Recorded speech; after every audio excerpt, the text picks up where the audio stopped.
93 WIBC, Rob Kendall. Brian Baker, we are the C team, not the A team, not the B team, but the C team. Rob, I'm glad to be back here, even though I don't feel quite well. I'm still a little sicky. Well, you're really pushing through.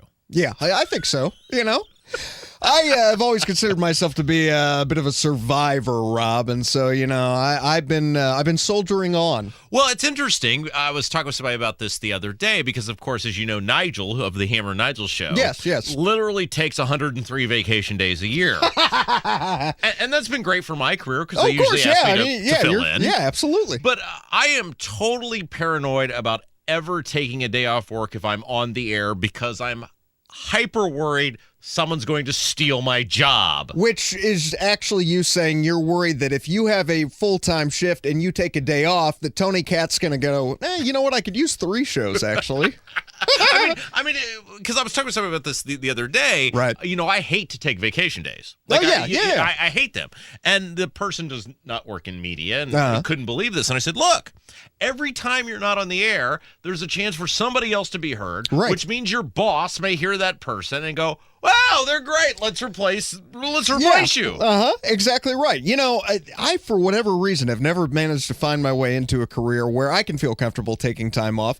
It was the same thing when I worked in stunts. If you work in Hollywood and you work in the film industry, you never want to take time off because you're worried that you'll never get another job. Yeah, it's when I was a kid, my dad was a huge baseball fan. Mm-hmm. And so I always heard the story about Wally Pipp and Lou Gehrig. Yes. Wally Pipp was the first baseman for the Yankees. He took a day off. Lou Gehrig was his replacement. Yankees is baseball? Yes, that's baseball. That's correct. Right. Yeah, I forgot you hate sports. Lou Gehrig was the Iron Man, the Iron Horse was his nickname. And Wally Pipp basically never played for the Yankees again because Lou Gehrig was never replaced. Right. So I'm always worried that if I'm not on the air, even if it's just this show, this 9 minutes we're on the air a day. Yes. That I will be replaced and never be back. Well, gosh, I never thought about that. Now I'm worried I'm going to lose my spot if I get it. So I always admire people like you and Nigel who have no regard whatsoever for your profession. No, you know what it is, Rob, is I've just sort of gotten to that point in my life where I've given up. By the way, I do want to mention that even though I tend to be a bit of a weenie when it comes to getting sick, and especially with colds, and women are always saying, "Oh, men, they're such babies," and the man cold. I actually have incredibly heightened senses. Yeah. So, truthfully, especially my sense of smell and my sense of touch are enormously sensitive. So I feel pain and discomfort a great deal, Rob. You're almost like a Christ. You're taking the world's pain really, upon I am. yourself. But it's almost a sad thing, and it's part of the reason I think that I was single until I was 33, which is whatever I do, I get so engrossed in it. Town council was the same way. When I worked for the governor's or under the governor, it was the same thing. I get so engrossed in whatever I'm in that I just become obsessed with it. Yeah, well, see, I have. It's definitely something I will tell my daughter as she gets older. Really focus on what it is that you want to do for a career and get yourself established doing that first. Because I agree with you. I love my wife and my daughter to death, but there have been many times that I've thought, gosh, it was so much easier when I was single because I could, any time of the day, I didn't have anyone else's schedule but mine to worry about, and so I could crank out work, and I was so productive. It's hard to do that now. We were talking the other day about this. I said, I own 2 businesses, which is what I did for years before I came in here to do this, and the hard thing for me is I used to be able to stay up until 3 a.m, work, do my stuff. And then, you could wake up at noon, eat your SpaghettiOs, and that's breakfast/lunch. Now I got to spend 2 or 3 hours a night paying attention to my wife. Yeah. It's killing my work. Yeah, talk about a tough job. Yeah, I put more effort into those 2 or 3 hours with my wife, which is supposed to be fun, than I do into an 8-hour day here at WIBC. Yeah, well, hey, speaking of wives, I've had this ongoing debate with my wife about potbelly pigs. Yes. I love, first of all, I love all animals, but I have a strange affection for potbelly pigs. What's interesting is when I was a kid, we got a bulldog. I have a bulldog Yeah, now. love bulldogs, by the way. That's the other animal I want that you won't let me have. I had a bulldog, and my mom was who really wanted the bulldog, and it came down to whether we would get a bulldog or a potbelly pig. True story. You got to choose between. Well, she chose. Oh, all right. And she chose the bulldog. Okay. But I think she just wanted an animal that grunted and snorted and slept a lot. So ultimately she chose the bulldog. But carry on. Well, no, so maybe, so your mother would understand my point of view on this then, because everyone's always said, well, pigs are ugly and bulldogs are, no, they're cute. They're great. know? Yeah, they're fabulous. So I've been wanting a potbelly pig, and, I don't know if you're aware of this or not, but they were very big in like the early 80s. Mm-hmm. As a matter of fact, I don't know if you knew this, but Luke Perry had a potbelly pig for several years. Luke Perry of 90210 fame. Yes. By the way, Luke Perry is in a fabulous new series. I don't know if you know this. It's called Riverdale. Really? And it's on the CW, and all the characters are based on Veronica and Archie comics. Really? It's a murder mystery, typical teen, early 20s type show the CW does.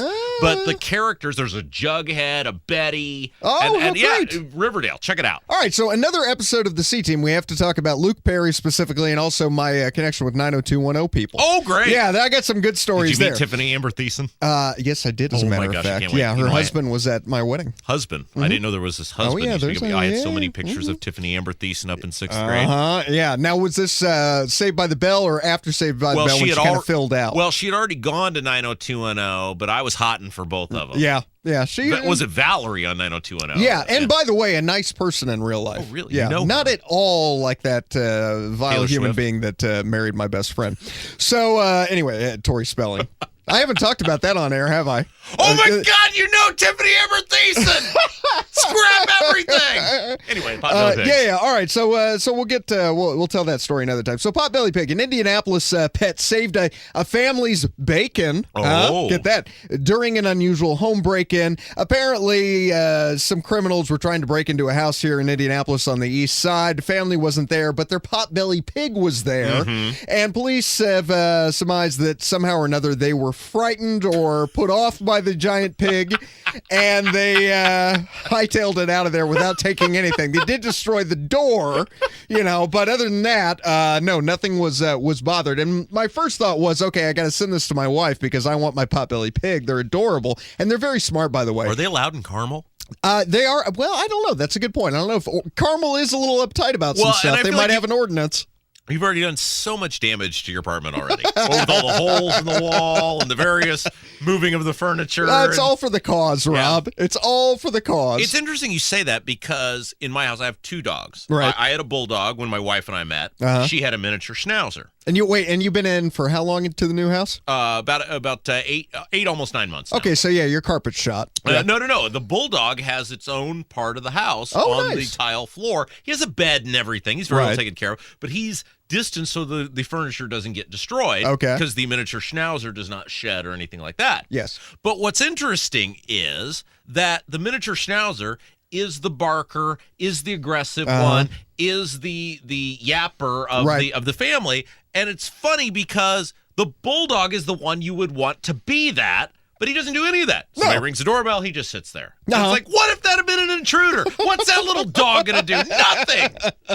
And the bulldog just sits there. He'll kill them with cuteness. They'll go, what an adorable dog. But see, here's the thing. Well, here's the thing. Pigs are highly intelligent, and they are really, really easy to train. They're hypoallergenic. They'll use a litter box. They're adorable. And actually, I no longer eat pig. Other than pork tenderloins and bacon, I don't eat pigs anymore. And you've really limited yourself. Well, listen, I mean, bacon's pretty tasty. So, and I'm a Hoosier. You got to have the breaded pork tenderloin sandwiches. So, yeah, I've been on my wife for this for a while. As a matter of fact, in California, the largest pig rescue, because people get them and then they don't keep them. Wait, pig rescue? It's a pig rescue. It's called Little Orphan Hammies. And I'm thinking about adopting one of these. We've got the Labrador. I've got the daughter now, the dream kid. I've got the dream wife. I've got the dream dog. I need the dream piggy. This sounds like a fabulous idea. And idea. I'm going to bring him to work and let him mess in Tony Cat's office. Oh, please. Yeah. Just leave him. All right. Just leave him. You know what else sounds like a fabulous idea? Oh, what might that be? Oh, that's the mashup. Oh, delightful. I believe, when does it start? Right now. Oh, good. 93. WIBC. Whoopity-doo-dah.